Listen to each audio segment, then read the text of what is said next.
Hello guys, अस्सलाम वालेकुम। तो आई होप कि आप लोग अच्छे होंगे। अल्हम्दुलिल्लाह, अल्लाह का शुक्र है, मैं भी बहुत अच्छी हूँ। तो गाइस, मैं आप लोगों को कुछ बताना चाहूँगी। आप लोग कमेंट में बताइएगा हमारा वीडियोस कैसा है। बहुत ही मतलब नॉर्मल बातें हैं और अच्छी भी हैं, आप लोग सुनिएगा ज़रूर। बिल्कुल स्किप ना करते हुए एंड तक वीडियोस को देखिएगा। तो गाइस, आप लोगों को तो पता है कि मैं एक प्राइवेट टीचर हूँ। तो फालतू वीडियो डालने से ज़्यादा बेहतर यही होगा कि मैं ऐसी वीडियोस बनाऊं कि जो लोग देखें उनका भी कुछ फ़ायदा हो, है कि नहीं। तो मैं सोची हूँ कि अब मैं वीडियोस बनाऊंगी।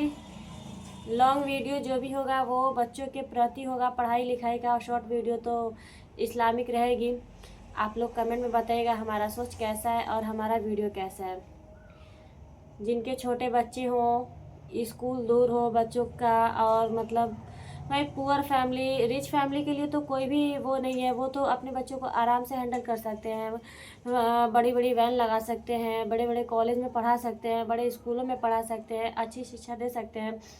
जहाँ तक उम्मीद है कि वो घर पे मतलब टीचर को भी लगा सकते हैं। मैं उनको तो भाई फीस देने में, पेमेंट देने में कोई दिक्कत नहीं। लेकिन जो नॉर्मल फैमिली के हैं उनको बच्चों को पढ़ाने में बहुत ज़्यादा ही दिक्कत हो जाता है। क्योंकि भाई पुअर फैमिली के लोग हैं जो, तो अपना खर्चा ही चलाना मुश्किल हो जाता है। आज की जनरेशन के हिसाब से देखिए तो पढ़ाना तो बहुत ही मुश्किल की बात हो गई है कि नहीं। तो मतलब रिच फैमिली के बच्चे तो पढ़ लेंगे, लेकिन पुअर फैमिली वाले बच्चे कहाँ जाएंगे। उनको तो भाई कुछ शिक्षा मिलनी चाहिए ना। तो मैं खुद कोचिंग पढ़ाती हूँ। तो जो मतलब अच्छे फैमिली से उनका तो फीस मैं कंप्लीट लेती हूँ, लेकिन जो नॉर्मल फैमिली से उनका फीस मैं अक्सर कम ही लेती हूँ। क्योंकि भैया छोटे क्लास के, सॉरी, नॉर्मल क्लास के बच्चे तो आराम से पढ़ लेंगे, लेकिन जो पुअर फैमिली से बिलोंग करते हैं उनका क्या होगा। जो पुअर फैमिली से बच्चे बिलोंग करते हैं उनके बारे में तो कुछ सोचना पड़ेगा ना।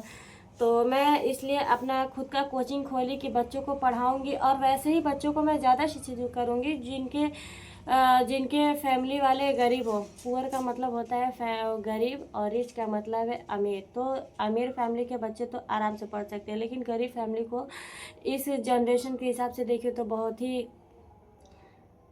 मुशक्क़त से पढ़ाई मिलती है। और आज के ज़माने में शिक्षा बहुत ही ज़रूरी है। हर व्यक्ति को शिक्षा बहुत ज़रूरी है, चाहे वो किसी भी फैमिली से बिलोंग करता हो बच्चा, लेकिन शिक्षित होना चाहिए। अगर शिक्षित ना हो तो उसकी ज़िंदगी जीने का, जीवन जीने का कोई अधिकार नहीं है। तो इसके लिए मैं खुद का कोचिंग खोली हूँ और मैं बच्चों को पढ़ाती भी हूँ गाइस। ज़्यादा मैं भी कोई रिच फैमिली से नहीं हूँ, मैं भी पुअर फैमिली से ही हूँ। और जिसके हिसाब से मैं जैसे अपनी ज़िंदगी को काटी हूँ, जैसे माहौल में ढली हूँ, तो मैं समझ सकती हूँ कि गरीब परिवार को क्या क्या दिक्कतें हो सकती है। बहुत मुश्किल से ज़िंदगी कटता है। जैसी कि ज़िंदगी गुजारी ना जा सके वैसी ज़िंदगी हमने खुद गुजारी है। तो मैं समझ सकती हूँ।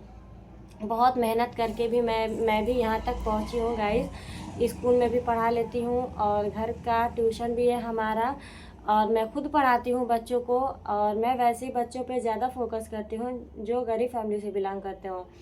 क्योंकि आप लोगों को तो बता ही चुके हैं कि अमीर जो घर के बच्चे हैं वो तो किसी भी हालत में वो जो चाहे, उनके पास पैसा है। आज के ज़माने में पैसे से कुछ भी खरीदा जा सकता है, पैसे से कुछ भी खरीदा जा सकता है। लोग कहते हैं ना कि इज्जत एक बार चली जाती है तो दोबारा नहीं आती है, कितना भी पैसा लगा दो।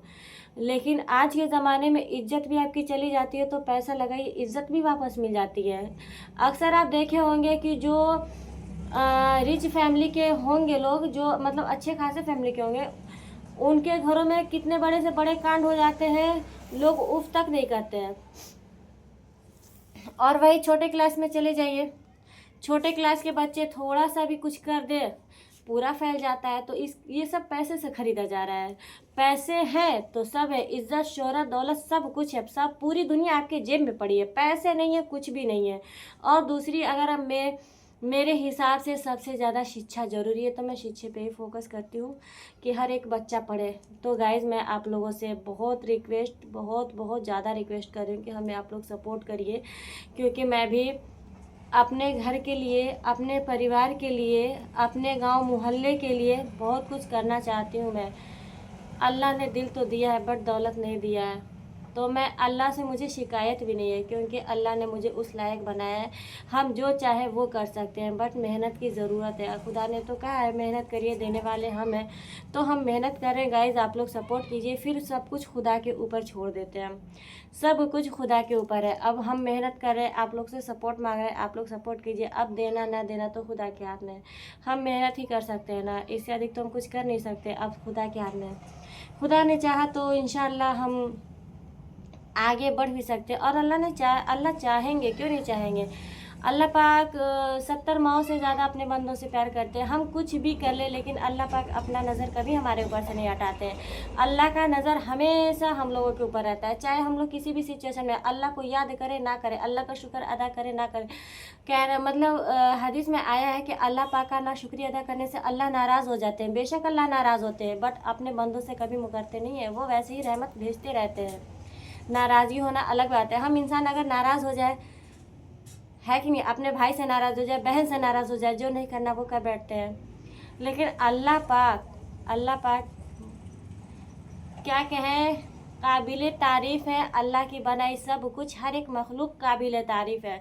जितना तारीफ़ की जाए उतना ही कम है। अल्लाह हाफिज़ गाइज़, आप लोगों से फिर मिलेंगे नेक्स्ट वीडियो में। तब तक के लिए दुआओं में याद रखिएगा और सपोर्ट अपना बनाए रखिएगा गाइज़। और माशाल्लाह अल्हम्दुलिल्लाह, अल्लाह का शुक्र है, मैं भी बहुत अच्छी हूँ। आप लोगों की दुआएं हैं और सपोर्ट आप लोग बहुत ज़्यादा कीजिए, बहुत ज़्यादा कीजिए। आप लोगों से मैं मतलब क्या बताएं, मांगना तो खुदा से चाहिए, लेकिन मैं अपनी मेहनत मैं कर रही हूँ, लेकिन आप लोगों का भी सपोर्ट चाहिए। फिर तो खुदा है ही है हमारे लिए क्या, सबके लिए, आप लोगों के लिए भी है। ठीक है गाइस, अल्लाह हाफिज़, मिलते हैं आप लोगों से नेक्स्ट वीडियो में। Bye bye.